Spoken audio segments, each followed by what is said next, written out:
You know what sucks? Cable TV. Again.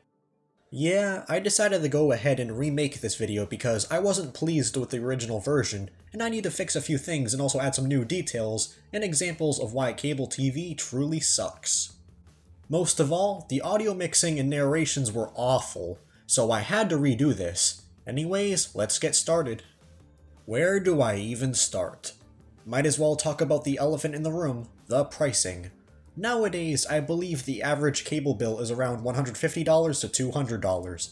Sometimes if you're lucky, the cable company will give you a 1-year offer of $90 a month or something along those lines, before it jacks up to well over $100. Depending on the provider, it's usually $150 a month minimum once the 1-year contract ends. It's not even worth it, and I have a ton of reasons explaining why, as if it isn't already obvious. They also jack up the bill itself every year just for the hell of it, since they know people don't have a choice and are willing to pay more for a lackluster service.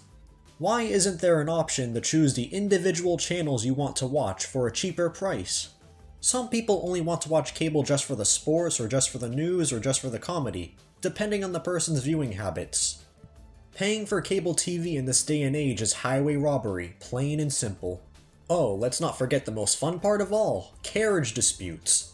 So you know how every few years you see a big media company like Paramount have some campaign to convince people to act like Karens and call up their cable company to keep their channels because they can't agree on a new deal.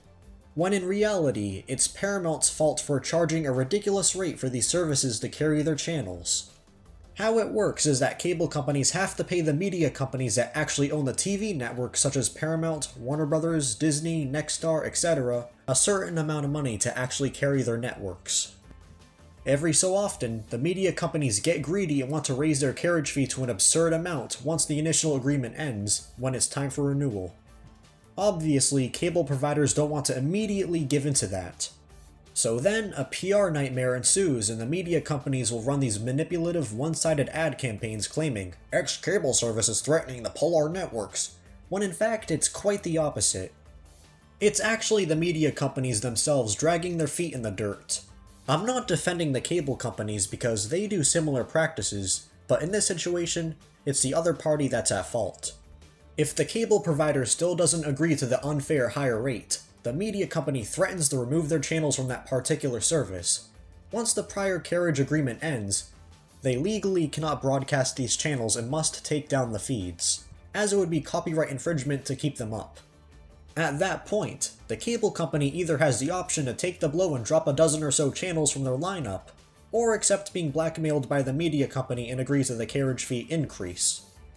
Almost 100% of the time it's the latter, where the cable company has no choice but to cave into the higher fees, which are then passed on to the consumers.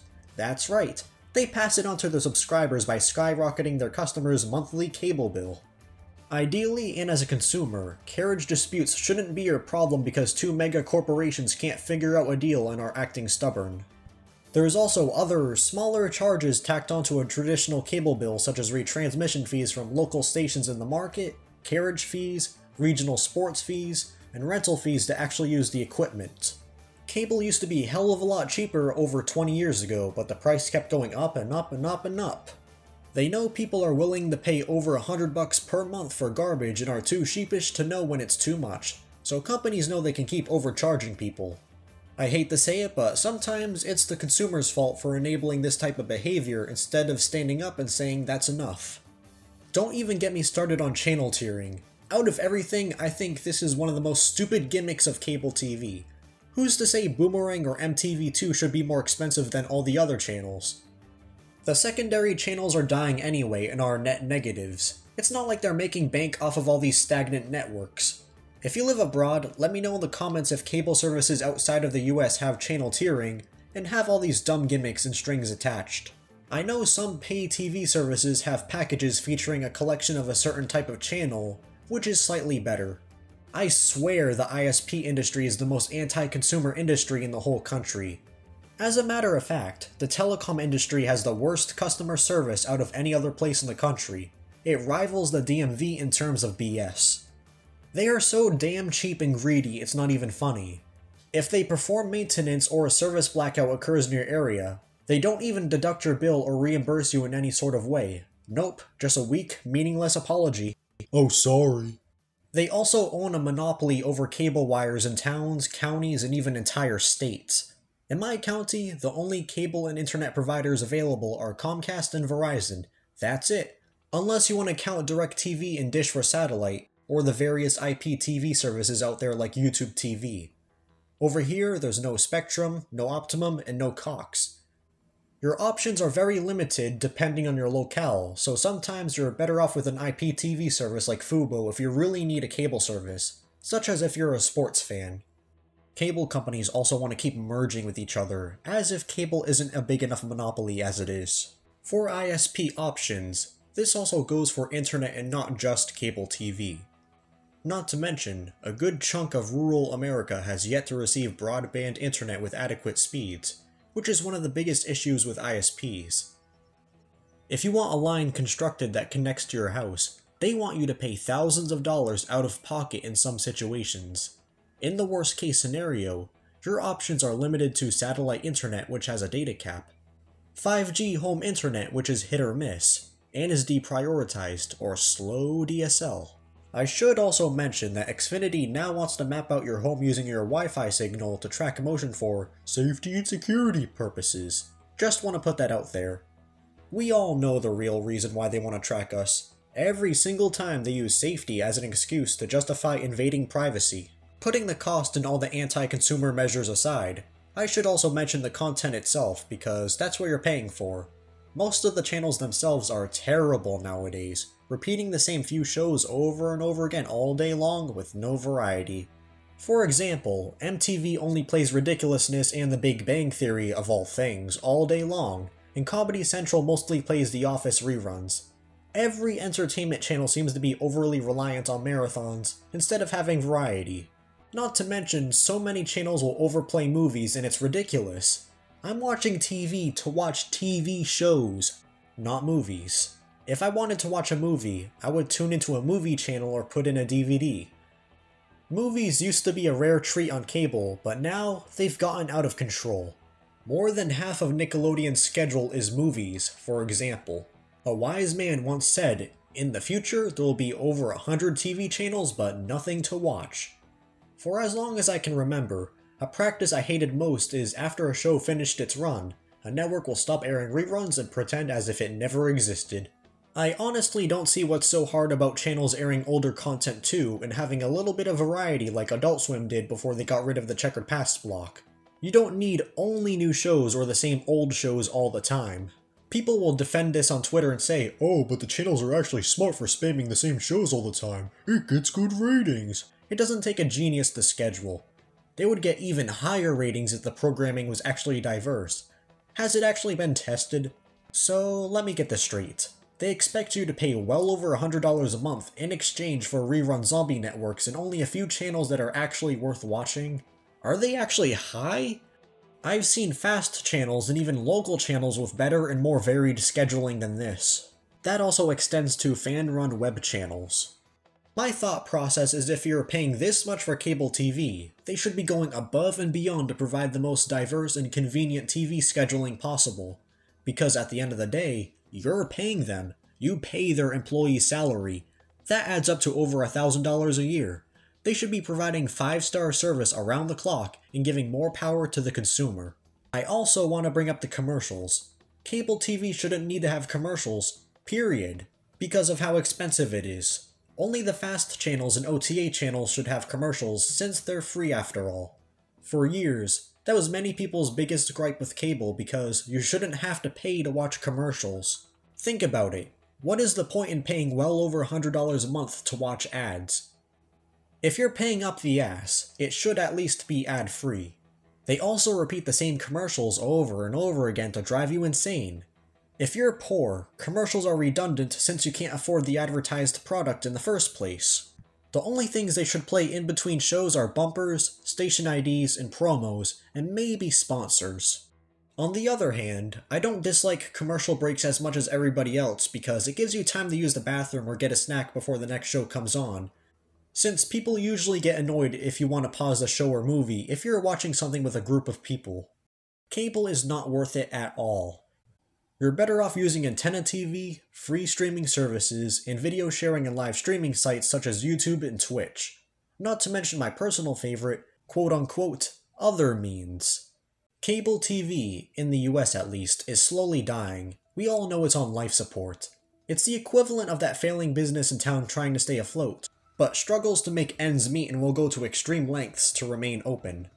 Looking at the future, I think cable is going to be around maybe until 2035, possibly 2050 at the latest, before streaming is the only option.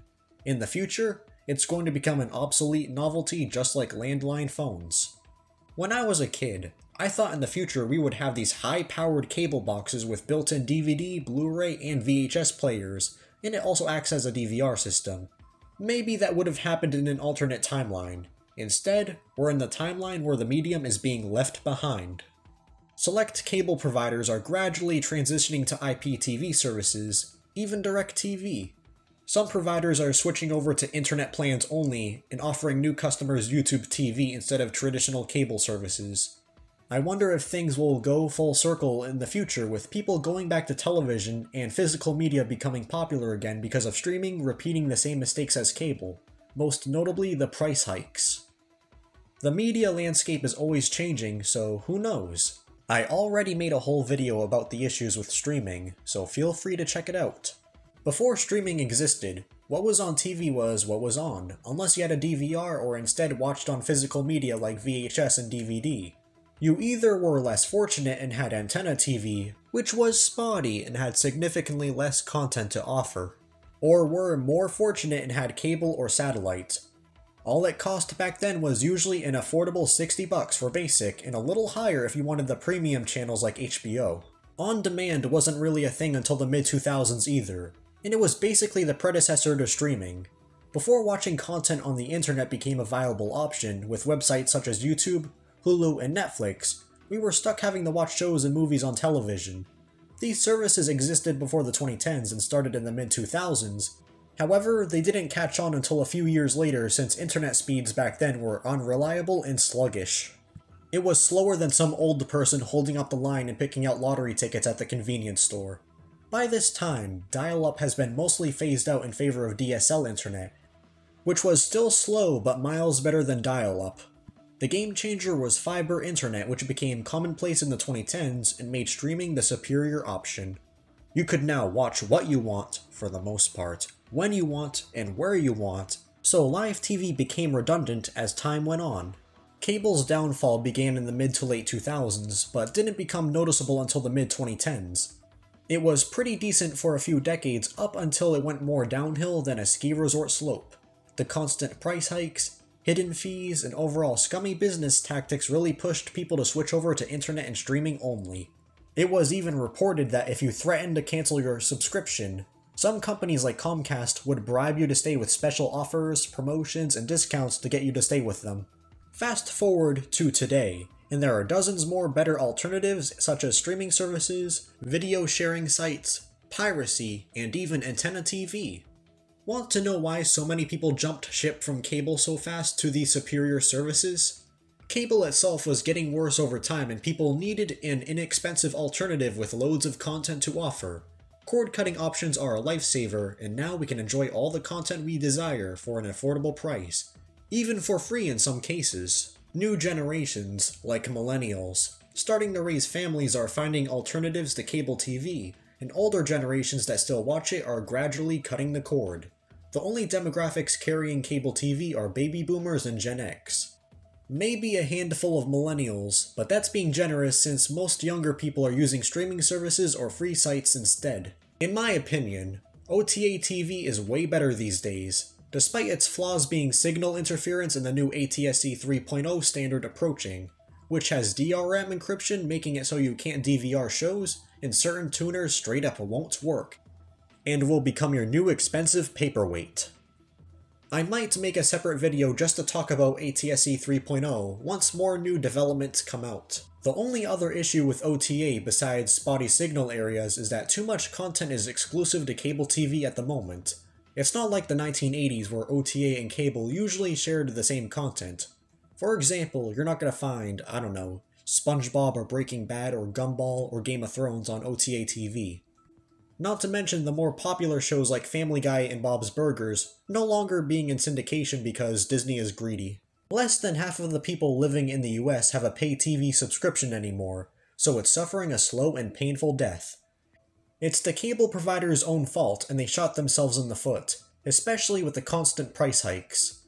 Maybe they'll even start putting cable channels on antenna TV if this goes on. That's if the FCC loosens their outdated and overbearing strict guidelines to fit today's standards and social norms. It ain't 1952 anymore. I just hope the internet as a whole doesn't suffer the same fate as cable, where the unreasonably high cost and lack of options kills it. They know people will pay any price to continue having the internet. It's pretty much essential nowadays for almost everything. Ranging from keeping contact with others to conducting business. You are better off only getting internet these days so you can watch YouTube and figure out alternative ways to watch everything else. And that is why cable sucks. And before I sign out, I would like to thank everyone for over 5,000 subscribers. It means the world to me that I've been able to make it this far already.